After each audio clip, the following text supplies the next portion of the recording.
Gostaria de continuar a minha versão sobre a minha trajetória dentro da organização. Como eu disse, eu tenho 4 filhos e fica meio difícil a gente fazer um vídeo bem elaborado, com todos os detalhes. Eu acho até que nem precisa de todos os detalhes. Tanto é porque, se eu for falar todos os detalhes, alguns apologistas vão falar que é exagero, igual alguns estão falando.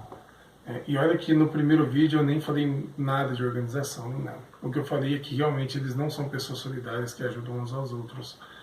Eles não ajudam nem os de fora e pior os de dentro. Quando eu ajudo são bem poucas, aquelas pessoas que têm o coração muito amoroso. Continuando a história, eu voltei a ir no salão por causa que a minha esposa, junto com uma amiga, decidiu servir a Jeová na organização. Com 2 semanas que eu comecei aí, eu comecei a me envolver no meio apologético, estudar muito.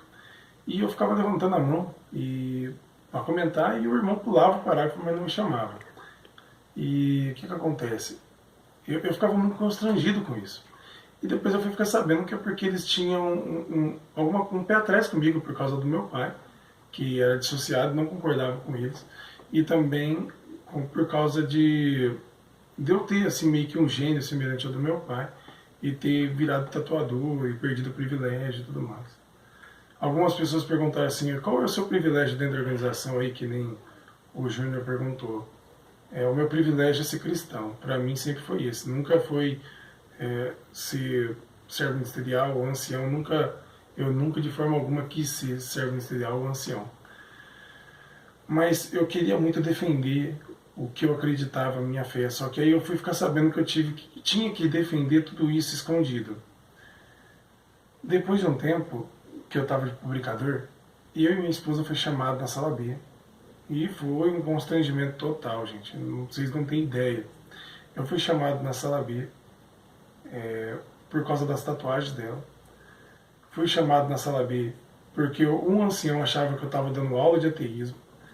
Fui chamado na sala B novamente por causa do problema de saúde da minha esposa e porque eles queriam que ela usasse roupa de frio no calor. E isso todos os apologistas conhecem, sabem da minha história. Se vocês aí ficar falando assim, é mentira, sabe o que vocês fazem? Peguem os maiores apologistas do Testemunho de Jeová e perguntam assim, essa história do Davinho é mentira?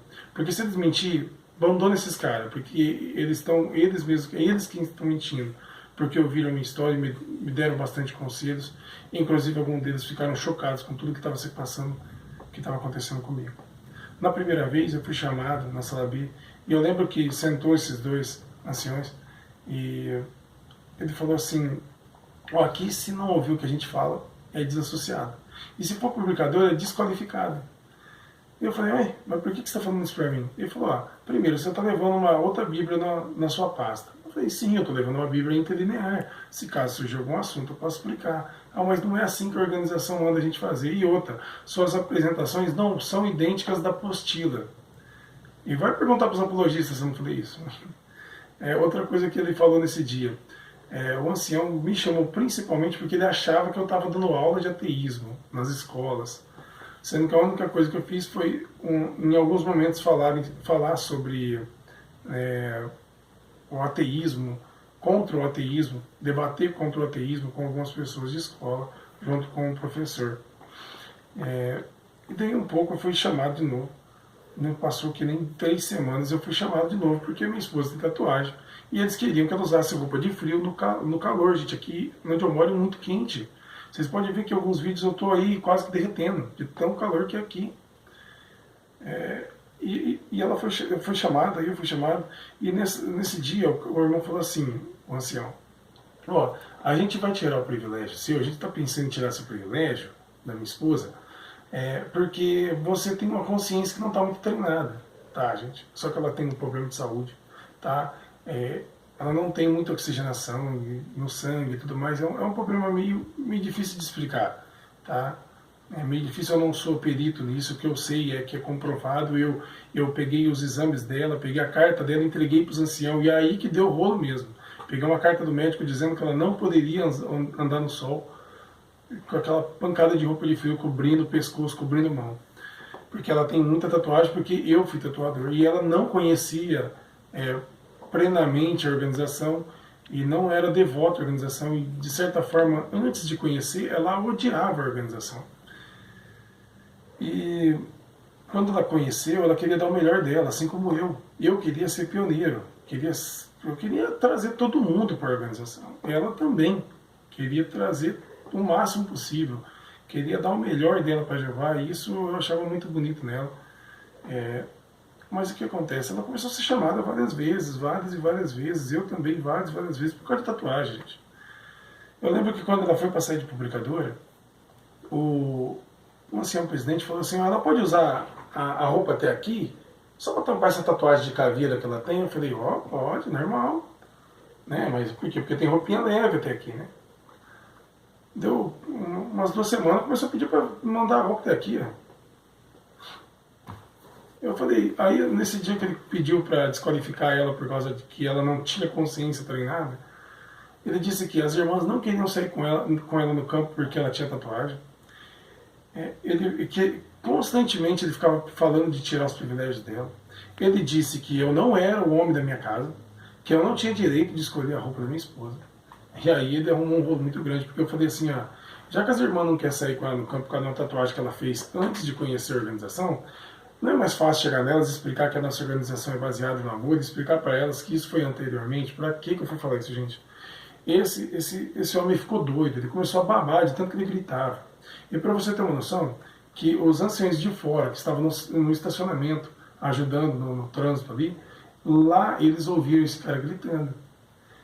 E ele, sabe, ele me ofendeu constantemente, ele usava o meu pai como ofensa para mim. Ele falava, você é igual ao seu pai, como se ser igual ao meu pai fosse uma ofensa, tá, gente?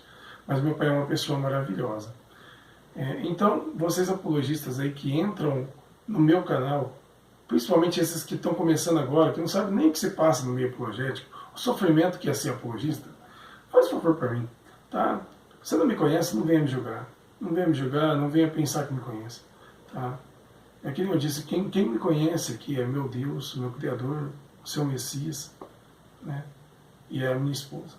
Porque quando eu perdi sangue pelo ouvido, pela boca, pelo nariz, quando eu estava no banheiro, eu perdia sangue, de qualquer maneira. Quando eu chorava sangue, quem estava perto de mim era a minha esposa, o meu pai, e não vocês. Tá? Então não vim aqui falar que eu sou falso, criar vergonha na cara. Quem é vocês para falar isso? Tá? Vocês não têm noção do que eu passei. Isso é apenas um pouquinho. E eu vou fazer uma terceira parte explicando depois dessa situação, quando eu estava para me batizar, tudo o que aconteceu, as coisas ridículas que foram pedidas para mim e para minha esposa, porque se eu não fizesse isso eu não ia poder me batizar. Eu estava doido de vontade de me batizar. Primeiro, porque eu queria ser pioneiro. Segundo, porque eles diziam que era um requisito para a salvação, e eu acredito nisso e acreditava nisso, mas não da forma que foi feita. Tá? Eu quero muito explicar o mal que se passa ali, e depois todo mundo sai com seu vizinho batendo de porta em porta, falando assim, vem para a nossa organização que todo mundo é amor, e esse amor não tem lá. Não tem. São pessoas deprimidas, pessoas tristes, gente. Vocês apologistas que acham que estão ajudando, não, vocês estão trazendo pessoas para ficar doente, pessoas para ficar tristes, gente. Vocês acham que vocês estão recuperando as pessoas? Não, vocês não estão recuperando as pessoas. Essa prisão psicológica não está ajudando ninguém. Não está ajudando ninguém. Vocês não estão fazendo bem. Tá? Primeiro, tenta, para vocês tentar refutar alguém, vocês têm que ir lá olhar o que a pessoa está falando. Eu cheguei a ver apologistas falando mal de pessoas sinceras, tá? Pessoas que estavam dando depoimento do sofrimento que foi lá dentro, de pedofilia, que foi sofrimento de ser abusado, sofrimento de ter perdido um pai, de ter perdido um filho, com eles ainda vivos. Então, por favor, parem de julgar. Vocês ainda não passaram por toda essa situação. Algum de vocês passaram. Eu sei de alguns que passaram por isso, mas vocês sabem que é muito sofrido, cara. Vocês sabem que o medo é muito grande, por isso que vocês voltaram. E eu vou fazer uma terceira parte explicando a respeito deu ali antes de me batizar. Bom, eu quero agradecer a todos e pedir que divulguem esse vídeo para as pessoas e ajudar as pessoas. Tá? Obrigado, viu, gente?